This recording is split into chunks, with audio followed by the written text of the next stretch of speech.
Hello, guys, welcome to part 2. We would have left off as we finished this. I was thinking about doing it in isometric, but I'm gonna pass on that for now because I would have made that video a bit long. We'll go over and do the isometrics after. So, now what I'm gonna do, since I already have this, which is labeled as the arm for it, I'm gonna go onto a workpiece. So now I'm gonna do Atlanta. In fact, sorry, I'm gonna switch across to the construction. I'm gonna do Atlanta. We're gonna draw the workpiece. I'm just gonna pull those horizontal lines. Those in my vertical and my horizontal plane. Make sure that I have it. O enter, 10 enter, correct. I'm gonna go up 10. Gonna go down 10. Gonna go across 10, and I'm gonna go back 10. Nice. Now once I have this, I'm like save my working in between. Now I actually have to do the what we're gonna do now is we're gonna do the working piece or the example piece in terms of what this clamp could hold down on. And here we can see we have the front and then we have the end elevation as well. So I'm just gonna do those two right now. Awesome. So I'm gonna start right here. Right, and I know that the first thing is a 40 diameter circle, and if it is that we're doing a 40 diameter circle, it is going to be Atlanta is going to be 40 up. Nope, it's 40 diameter, so it's back, it's 20 up and 20 across. So this is the center, and what the reason why I'm doing it from the vertical and horizontal plane is simply because I want to keep it as close to that guideline as possible. So now that I've done this, I'm gonna put this as a center line. Um, Center line, awesome. Let me just label that again. Center line, enter, escape. Nice. So once we have this, I'm gonna pull across this line, and where these two lines intersect, this will also be a center line. So where these two lines intersect will be the center of that circle. So I'm going to C enter, and then all I have to do is find the intersection point or the point of intersection. Let me just move this up a bit. C enter. I'm going to grab that intersection point and I'm just going to pull it across. Nice. And if it is that I pull my radius, I know it's radius 20, therefore the diameter is 40. One time I'm just gonna, or as soon as I have it in sight, since it's just a circle, I'm gonna switch it to my outline, enter, and for my, I'm gonna choose blue as my hatching lines. Okay, I have my hatchet, nice. So I'm gonna choose blue as my hatching lines, and I'm just gonna select here. I'm gonna do the depending on what you're using, you could use the ANSI 31. I'm just gonna highlight some of those places where we're gonna be hatching. Escape. Nice. For this, you could just do the bilayer and you could change the color of the bilayer. So I could change this bilayer to, let's use this color. Nice. So this is how we're gonna be cutting into that object, and this is how it's gonna be looking. This is hatch lines. Nice. So once we have this, now remember this is a sample of the actual object. I'm gonna go back. I'm gonna put it into construction. Remember this is the actual sample. So I'm gonna use some of my construction line as projection line just to get some width over this object. And now we don't necessarily have to put a particular width on this side. So what I would recommend is just taking it from here. You're gonna just probably do like Atlanta. You just come in about like, let's see, 10. How much would I give it? I could probably give it like 18, and then I'll go 8 again, then I'll go up, and then I'll just grab this, and I'm just gonna construct the brokenness of the object, right? And this, along this line here, is what I'm actually going to use as the reference. So what I'm gonna do is, and you can pay attention because there's basically a lot of ways to do this. Right? I'm just gonna do an arc. Right? I'm just gonna I'll enter, do an arc from here to here. Sorry, I'll enter from here to here. Yes, all I'm doing is just making sure that I have those measurements there.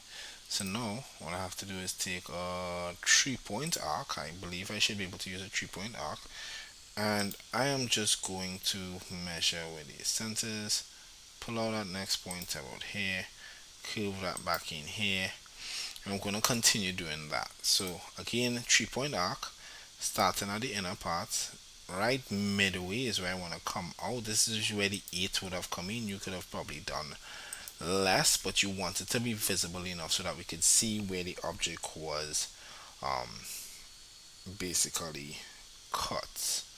Yeah, and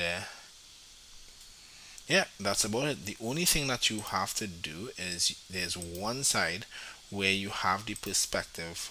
Oops. There's one side where you have the perspective of actually looking into the cut part of the object, and that's this one here. You could choose that to be the top in some cases, right? And then you're gonna have an object looking like this right here. So now I'm gonna come across here. I'm just gonna grab at a random point. I'd have to make it that wide. I can probably make it like this wide. Nice. And once I have this, just gonna grab. Basically, it's the same construction, but you don't have to do it over. Some people wait. Let me see if I could do it this way. So I'm gonna take like here to about like here and down. I'm just marking off these points, and then I'm just gonna grab what's important, meaning 1, 2, 3, 4. This is what's important to me, right? And you can actually just like mirror it or copy it or whatever it is. I just want to see if it was possible. Nice. So now we're gonna go across to the hatch lines. We are looking at again hatch lines. I have it in green. I'm just gonna ignore that for now. We're gonna click here and then we're gonna click here. We have the bilayer for the hatch lines. So now I'm gonna set this and this as this one as well as solid lines, solid construction lines. So we want to do the outline. Nice. So this is how it's gonna make it look like if it's just like cut on the inside. So I used 8. You could use a smaller one that would still give the example um, of or the illusion that it's being, the perception that it's actually being cut. And I'm gonna go ahead. You could use less than it. You could probably use like around 4. And enter. I'm going to basically do the same thing on the other side, right? Where 1, 2, yes, and enter. I'm gonna come from here, go 8 across, enter down, enter 8 across, come down, boom, then and enter. Just making sure that I could reference those center points. Yeah, just making sure I could reference those center points for this. Nice. Then 3 points. 1. Now the thing about it is once you do 1 without the next part, the next time you have to put your let me see if I can find a center point. Nice. The next time you have to put the full view would actually be on that part. So it's alternating. So again, I'm gonna come here, grab that center point, touch, boom, nice. and then one more center point, middle, touch, boom. Nice. Right, I'm gonna convert this, this, and this to main object outlines. I'll enter. Then I'm gonna grab the hatch lines. Of course, I'm gonna fill in the hatch on this side of the object right here. Change the color of the bilayer. Oops, I'm gonna change the color from the hatch lines. I'm gonna turn it to bilayer, turn it to that color that we were using. It wasn't orange, it was more reddish. Yeah, this one right here. Nice. So we're gonna change it to that just so that we can, differentiate it for our object. And outline, I'll enter. Then we're just gonna draw this line across. Now this is actually pretty simple. I took a bit long and it just blabbering off, but hopefully you guys understand the concept behind what this represents, because it's just an object that we would have broken. Now similarly, what we could have done is we could have like, let's just say you wanted to like not make it look this thick, because my own is thick, but if you didn't want it to look this thick, you could have easily, let me see if I could do it in a different construction line. You could have easily, let's just say, like half that by 4. And how thick it is will actually depend on the actual like radius or the diameter of the actual object in comparison to the space that you give. So I'm going to do this one at 4, enter. So I think it's 8, Z. Right, we're going to go 4 and then we're going to go up. So just want to alter it just to show you. I did a 3 point, so I know I just have to like grab this and bring this in a bit. This I can hatch this after. I'm just gonna bring it from here.